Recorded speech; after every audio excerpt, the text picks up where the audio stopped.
टीपू सुल्तान एक गद्दार है, वो है बोल के जो बोले उनके बच्चों को पूछो मैसूर का टाइगर कौन था बोले तो वो भी बोलेगा कि टीपू सुल्तान है बोल के। 271वां जो बर्थडे सेलिब्रेशन टीपू सुल्तान शहीद रहमतुल्लाह अलैह का आज हम मनाने जा रहे हैं। तो मैं आप लोगों से एक बात कहना चाहता हूं कि टीपू सुल्तान शहीद रहमतुल्लाह अलैह मैसूर की चौथी जंग में यानी कि 1799 में अंग्रेज़ों के खिलाफ जंग लड़ते हुए शहीद हो गए। उनका ये मकसद था कि देश को अंग्रेज़ों की गुलामी से आज़ाद कराना, अंग्रेज़ों को हमारे देश से निकाल देना, यहाँ से अंग्रेज़ों को बाहर कर देना, ये मकसद था। लेकिन अंग्रेज़ अपनी मक्कारी और अय्यारी से आसपास के दूसरे रियासतों को अपने साथ में मेल मिलाप करके टीपू सुल्तान एक गद्दार है, वो है बोल के जो बोले उनके बच्चों को पूछो मैसूर का टाइगर कौन था बोले तो वो भी बोलेगा कि टीपू सुल्तान है बोल के।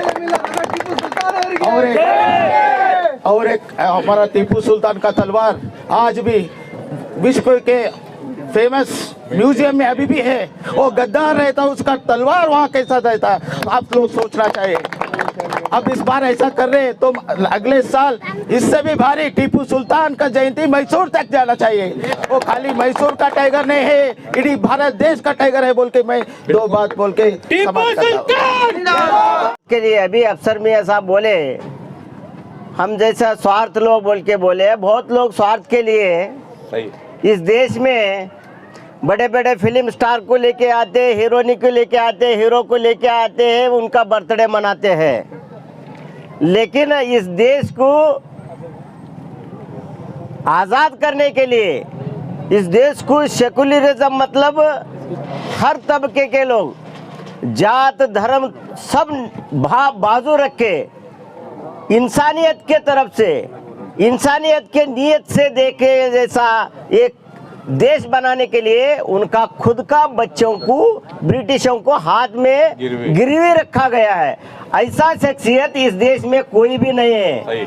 तो इस देश में ब्रिटिशों के साथ गुलामी करने वालों को वीर साहब वीर बोलते हैं, और इस देश को आज़ाद करके उनका बच्चों को गिरवी रखे उनको इस देश का विरोधी बोलते हैं, देशद्रोही बोलते हैं। वो लोगों को अक्ल होना चाहिए कि तुम्हारा सियासत करो लेकिन एक हद तक करो। लेकिन इस ऐसा एक शख्सियत इस देश में उनका बेटे बच्चों को भी गिरवी रख के देश को जो प्रेम करता है, ऐसा आदमी को तुम देशद्रोही बोलते हैं। तुम्हारा दिल में जरा देख के देखो तो क्या, तो वो क्या बोल रहा है। अरे ऐसा अभी अफसर मियां साहब बोले, पुस्तक से, बुक से, उससे इससे निकाल सकते हैं, लेकिन हमारा जहन से, हमारा दिल से नहीं निकाल सकते हैं। तो हम ये ऐसा दुश्मन हर वक्त पे रहते हैं, ऐसा दुश्मन हर वक्त पे रहते हैं। ये दुश्मन को डर के हम छुपे के नहीं रहना चाहिए। ऐसा बहादुर टीपू सुल्तान का जयंती हर साल मनाना चाहिए। तो मुझे ಟಿಪ್ಪು ಸುಲ್ತಾನ್ ನಮ್ಮ ಕರ್ನಾಟಕದ ಕಿರೀಟ ದಪ್ಪೆ ಮತ್ತು ಭಾರತ ದೇಶದ ಒಂದು ಹೆಮ್ಮೆಯ ಪುತ್ರ. ಇವತ್ತು ನಾವು ಹುಮನಾಬಾದ್ ತಾಲೂಕಿನಲ್ಲಿ ಟಿಪ್ಪು ಸುಲ್ತಾನ್ ಅವರ 271ನೇ ಜಯಂತ್ಯುತ್ಸವ ಕಾರ್ಯಕ್ರಮವನ್ನು ಮಾಡ್ತಾ ಇದ್ದೇವೆ ಅಂದರೆ ಇದು ನಮ್ಮ ನಿಮ್ಮೆಲ್ಲರ ಹೆಮ್ಮೆಯ ವಿಷಯ. ಆದರೂ ಕೂಡ ನಮ್ಮ ರಾಜ್ಯದಲ್ಲಿ ಏನು ಮನವಾದಿ ಸರ್ಕಾರ ಇದೆ, ಜಾತಿವಾದಿ ಸರ್ಕಾರ ಇದೆ, ಈ ಸರ್ಕಾರ ಎಲ್ಲಿವರೆಗೂ ಹೋಗಲ್ಲ, ಅಲ್ಲಿವರೆಗೂ ನಮಗೆ ಮೂಲೆ ಗುಂಪು ಮಾಡಕ್ಕಂತ ಸರ್ಕಾರ ಪ್ರಯತ್ನವನ್ನು ಮಾಡ್ತದೆ. ಆ ಸರ್ಕಾರಕ್ಕೆ ನಾನು ಈ ಜಯಂತಿ ಉತ್ಸವದ ಮೂಲಕ ನಾನು ಎಚ್ಚರಿಕೆ ಕೊಡ್ತೀನಿ. ನಿಮ್ಮದು ಇನ್ನೂ ಒಂದು 2 ಇಲ್ಲ 3 ತಿಂಗಳು ಅಷ್ಟೇ, ಮತ್ತೆ ಮುಂದೆ ಪುನಃ ನಾವು ಯಾವ ರೀತಿ ಹಿಂದೆ ಜಯಂತಿ ಟಿಪ್ಪು ಸುಲ್ತಾನ್ ಅವರ ಜಯಂತಿ ಯಾವ ರೀತಿ ಆಚರಣೆ ಮಾಡಿದೆವೋ ಅದೇ ರೀತಿ ಕೂಡ ನಾವು ಮುಂದೂ ಕೂಡ ನಾವು ಹೆಚ್ಚಿನ ಜನಸಂಖ್ಯೆ ಸೇರಿ ಹೆಚ್ಚಿನ ಅತಿ ವಿಜೃಂಭಣೆಯಿಂದ ಟಿಪ್ಪು ಸುಲ್ತಾನ್ ಅವರ ಜಯಂತಿ ಕಾರ್ಯಕ್ರಮವನ್ನು ಆಚರಣೆ ಮಾಡ್ತೀವಿ ಅಂತ ಹೇಳಕ್ ಇಷ್ಟಪಡ್ತೀನಿ ಬಂಧುಗಳೇ. ಇದೇ ರೀತಿ औज़ु बिल्लाहि मिनश शैतानिर रजीम बिस्मिल्लाहिर रहमानिर रहीम। इस मुबारक कार्यक्रम में आए हुए मेरे सभी साथी का मैं दिल से खैर मकदम करता हूँ कि इसमें शरीक होकर अपना सेकुलरिज्म और हज़रत टीपू सुल्तान रहमतुल्लाह अलैह की मोहब्बत का जो सबूत दिए हैं, मैं इन सभी भाइयों का तहे दिल से शुक्रिया अदा करता हूँ कि इसमें शिरकत कर कर आप लोगों ने वाकई एक मिसाली काम किया है। दोस्तों, हमेशा ये बात आम रही है कि अच्छा काम करने वालों के पीछे कभी भी लोग पड़े हुए रहते हैं और उन्हें अच्छा काम करने को नहीं देते। इसकी मिसाल मैं आपको हमारे बानी हज़रत टीपू सुल्तान रहमतुल्लाह अलैह अगर वो भी हमारे जैसा अगर अपने स्वार्थ में अपने इसमें अगर मगन रहते तो आज ये जो देश को हमारे कर्नाटक को जो आज़ादी मिली है ये मुमकिन नहीं थी। उनकी मिसालें कितनी भी दें वो कम है। और रैकेट के बानी भी हमारे हज़रत टीपू सुल्तान रहमतुल्लाह अलैह है। रैकेट के बानी भी वही है, उन्हीं ने पहला मिसाइल बनाया था और अंग्रेज़ों की नींद हराम की थी। आप उनकी बहादुरी की मिसाल मैं आपको दूं, उनके करीब 24 घंटे तक उनके नज़दीक अंग्रेज़ नहीं गए कि ज़िंदा है ये क्या है। मरने के बाद भी डर कर, इतना खौफ उनके दिलों में था कि वो टीपू सुल्तान शहीद के करीब भी नहीं गए।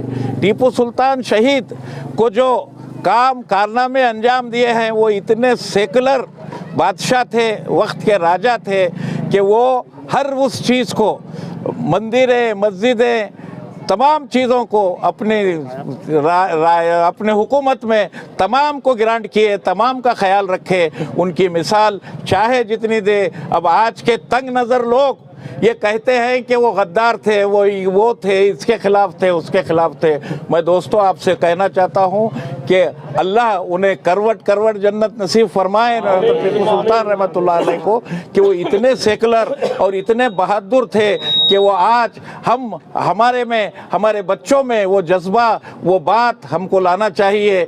लोग ये चाह रहे हैं कि इनके सिलेबस में इनका नाम निकालें। हमारा यहाँ जमा होना 8 नवंबर आने की एक तारीखी दिन है।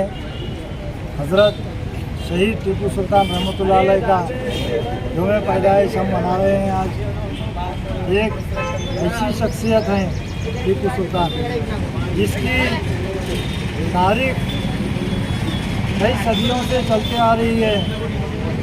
अल्हम्दुलिल्लाह आज भी तारीख बाकी है। हम चाहते हैं आने वाले दिनों में हमारी नस्लों को हज़रत शहीद टीपू सुल्तान रहमतुल्लाह अलैह का तारीख से उजागर होना, उनकी शहादत याद रहना और उनकी कुर्बानियाँ याद रहना। ठीक उसी तरह मुल्क के लिए जब जब ज़रूरत पड़ेगी कुर्बानी की तो हज़रत शहीद टीपू सुल्तान रहमतुल्लाह अलैह की कुर्बानी को याद करके हर नौजवान हर बुजुर्ग अपने मुल्क के लिए शहादत देने के लिए तैयार होना चाहिए। और उन दिनों मौका था हज़रत शहीद टीपू सुल्तान रहमतुल्लाह अलैह को कि आप सरेंडर हो जाओ। अंग्रेज़ों ने कहा आप सरेंडर हो जाओ, आपकी प्रजा को हम कुछ नहीं करेंगे, आपकी प्रॉपर्टी को कुछ नहीं करेंगे, आपको रॉयल्टी आती रहेगी।